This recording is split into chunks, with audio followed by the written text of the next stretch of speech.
All right, guys, welcome back. Today we're going to do top 10 Beyond the Farthest Precinct, issue number 1 of 5 by Paul DiFilippo, if I said that correctly, and Jerry Ordway. Jerry Ordway is also the cover artist. You probably know him from a lot of Superman and DC comics.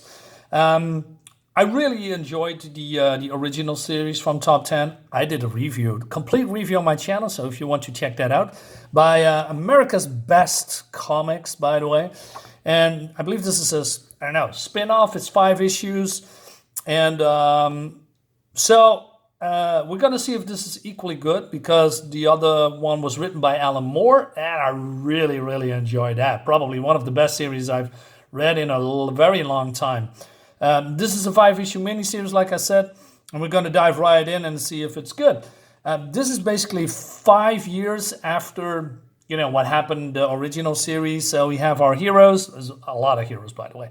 Irma Geddon, Joe Pye, Smax, Girl 54. Now, I have to come back to this because Girl 54 was killed, but she wasn't called Girl 54 in the original. So I thought, what was happening here? It's been explained. So we have Kemlo, who is, I believe, captain or something, or I don't know, he has a high position. I always forgot what his rank is. Anyway, we have Toy Box, who is also always working with Smax, and we have Block-Headed Peter, or Shock-Headed Peter, who is always angry. And here we have King Peacock, who is a devil worshipper. And the fun thing about the original, there is a lot of cameos in the original that leads to other let's say Marvel, DC. Let's say here we have Lockjaw from the Inhumans. We have this guy that looks a little bit like Tom Strong, also from America's Best Comics, that we see here. I mean, let me rephrase that here. Let's see here, right? Tom Strong, but then has a rabbit head. We have Crypto here. I mean, they are not officially, because otherwise they would get in trouble by Marvel and DC, amongst other things. Do we have more famous people? Maybe I'm forgetting. I cannot see it from now. But like I said, there's a lot of going on and that's basically the trademark of this top 10 book. A lot of fun stuff, by the way. Yeah, was that it? Yeah, for now. Anyway, so they're having a lot of fun here, and basically this is not really ongoing story right now. It's more like interacting people with each other about daily stuff. So we have, I forgot her name, but she is turning invisible. And that's, if you see, hey, what's happening with her lettering here? It's fading away because she's invisible or transparent. So that's why. Oh yeah, also we have Ant-Man. Well, not anymore. Anyway, so it's more casual stuff. I like that, right? And so this girl says, hey, we need another salmon, Jenny. And so he says, well, that's fresh seafood. So is this implicating that these are her kids or not? Not sure. Iron Man, probably. Like I said, there's a lot of, looking for cameos or something, people that look like other heroes, right? Anyway, so this Ibis Chambliss says, hey, who's minding the store? Talking about the precinct, right? So he says, well, we got a lot of backup. Like these guys wants to rob a bank and they're being...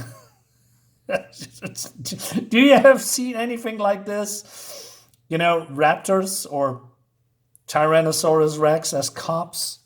I don't know. Spider-Man, menace or hero. I always like that. It's just fun. Isaac. I just noticed that. Anyway. So Kemlo is congratulating King Peacock because they have kids, right? And they said, hey, don't you want to start a family? Well, certainly not an ad. She's keen on having a kid, but as you might notice, different species. All right. So King Peacock suggests, hey, can you talk? Maybe you should talk to Mickey Millions and Roy Radium. They did a splendid job restoring Girl 1. Sure, on the 54th try.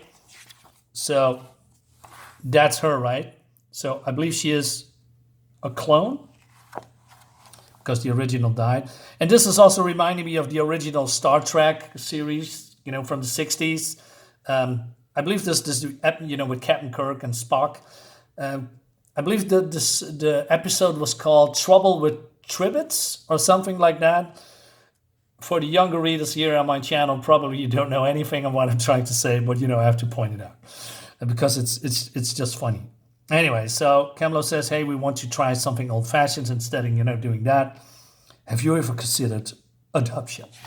But then we go to Toy Box here, and Toy Box was a partner of Smax here, and she's talking to Rexa, and Rexa is very happy that her brother is giving up his house trailer, and they are going to live together. What? But they are brother and sister. I mean, this guy is also confirming that. They are brother and sister, and lovers as well. But you see, back in their home timeline. Wait, what? Timeline? All right. So there's a lot of weird stuff going on. Anyway, so this woman doesn't feel good. But then we go to the other side of the park, and this is another reference to Futurama in this case, right? Because the robots look like Futurama. They also say stuff like what happened in Futurama, the cartoon. Futurama is a funny series. Anyway, so I'm going to take my ma home, says Dwayne, right? So, but then Shock Pete says, hey, what's up with those damn clickers? So they are having something in their hands, something like they are getting high on, like those capsules. So Pete confronts that. He says, what's your bandwidth? And they say, bite my shiny metal ass. Okay, kiss my USB port. All right, so Pete, he was making no friends at all. He's basically the joke, and he's always angry. He says, all right, circuit heads, unless I heard some apologies awfully fast, you're going to need some gun-on surge protectors. Go away, meatbag. We're surfing the cosmic substrate. Pass me another hit. So he wants to zap them, but then something happens when they plugged into this thing. See as below, so above. And then, oh my God, what is this? So everybody's seeing that, but is it real or is it just a hallucination? And we don't know for now what's going on, but a little bit later, Toy Box is coming home with her boyfriend, I guess. And then we see this Mikey, this clone guy where Captain Peacock or Peacock is saying Mickey Millions and Roy Radium. Mickey. So and there are some things in the capsule. So probably a cloning facility, right? Not sure how important it is, but we get now a lot of exposure. So Dwayne's mother is being sick, and he says, keep the city safe, and I love you, right? Smax and his sister girlfriend doing stuff. So a lot of things going on here, right? So I was looking at this page. Are there something here that I probably missed? This looks familiar, but I cannot put my finger on it. Catwoman, maybe? Not sure. Yeah, there's a lot going on. Anyway, so they are going through this... it's not a portal. Scanner, for metal detector. That's the one. So because they're going into a briefing, and Imra is because she has her metal suit on, and she's being scanned by this creature. She's clean. Thanks, Pogo.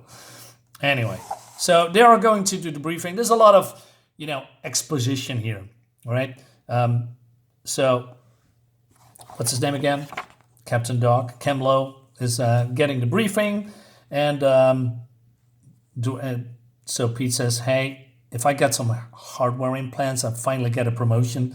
But then this robot guy says, if Officer Cheney claims it's true, I should make captain next week. Probably because they're basically laughing at him, right? So, all right, there's some humor in here that you like or dislike. So the whole gist is that Kemlo is getting all these people assignments, working together on new assignments. So like these two are working together on some kind of an apparition, right? That crashed in a picnic today. And Pete is working with Luhan for investigate reports of a new anarchist group, etc., right? So Robin says, hey, I'm coming back shortly. I got to powder my nose. So, and then she's going to this storeroom. And again, immediately, a lot of things is happening here. So we have Sentinels, Doctor Doom's face, Kandor, the bottle, what is it? The Bottle City of Kandor. We have, I believe, Dr. Octopus's arms, Shield of Captain America, this helmet, I'm not sure, Zemo, Spider-Man, tiara of Wonder Woman, not sure, Force helmet, Iron Man suit helmet. This is probably Liranda Shi'ar from X-Men's helmet. This is, I'm pretty sure, the Zodiac key from Zodiac, you know, the evil brother of Sergeant Fury or Captain Fury. I cannot really put my finger on this one. Anyway, so all these Easter eggs, I like that. What is this? It's just so far away. I cannot see it. Anyway, it's just some fun. But then she wants to, Robin is here. Say, are you there? I would dream we will meet again. Well, that is, and for, probably for, okay, let me start again. This is what happened in the original series. So she had a talk with an entity, but the entity is not here anymore. Oh, basically, this is also Lex Luthor's suit. Yeah, I know this suit. Dynamo from Russian Marvel. I forget. I'm not sure anymore. Anyway, so her partner comes in with his fucking heads. Really? He says, hey, the apparition that you're seeking here is not here anymore. You know things about him? Only that he's a semi-divine intercessor who can cross multiple sheaves on his own power, and that the whole of creation might have soon need of his abilities. Okay, she's happy that she finally can talk to someone. I don't know the significance of this because, there's, like I said, there's a lot of exposition that it's not really. I mean, maybe you have to explain a little bit more. The original series has an underlying storyline on top of the main storyline. That was basically its strength, and it was also what makes the series fun, you know, because what's happening here is probably come to conclusion 10 issues later, right? Something like that. And I'm guessing that the writer is also doing similar, but this is also 5 issues, so I'm not sure if this ever coming back. Well, we'll see, right? Anyway, so Kemlo says, hey, you all got some new cars. It looks great, by the way. They're police cars, right? Anyway, so she says, hey, can I get you help with that? Because not sure you can put this thing into the cockpit of the car. She says, well, I can survive without water, but you have to lift me out. And okay, she likes women, obviously. Anyway, moving on. So, like I said, a lot of exposition. Not everything is important. But then Joe Pye comes in and he says, hey, can you investigate your robot friends, you know, in the park? Because certainly something has triggered the effect on that horror we saw in the sky. And therefore, he needs to change his appearance because he's a cop and everybody knows Joe Pye, right? So he's getting, well, the Cameos says, hey, can you body change, right? And Joe Pye doesn't mind, right? So he says, I need to go because I have an appointment with the governor, right? So he's racing to the governor. And again, a lot of stuff here, like you better can see it's Star Labs, right? And I know this guy, but I cannot put my finger on it. Maybe from some kind of a Hanna-Barbera cartoon. And this is from Monsters, Inc., right? Ursula from The Little Mermaid. You know, I can go on and on. What's his name? Jonah Jameson? All right, so he checks in. He says, I'm here as requested, Media. What was it you wanted to tell me? Trainer, you're fired. This baboon. Wait a minute, what's this? to Al, your pal, Grodd. Gorilla Grodd. I didn't notice it. All right, yeah, Gorilla Grodd from DC Comics. Anyway, so it leads us to the next issue. So there's a whole lot of nothing, but a whole lot of fun at the same time. Because, you know, this is what makes top 10 fun. All these cameos, all these weird stuff that going through each other's timelines and storylines. So if this is actually good, we're gonna find out in the next couple of issues. But you know, I really like top 10 in general, so I also wanted to show this. So guys, let me know in the comments what you think about this weird comic. If you like it, if you want to see more, well, we're gonna do 5 issues. So anyway, enough rambling. I see you next time. Bye bye.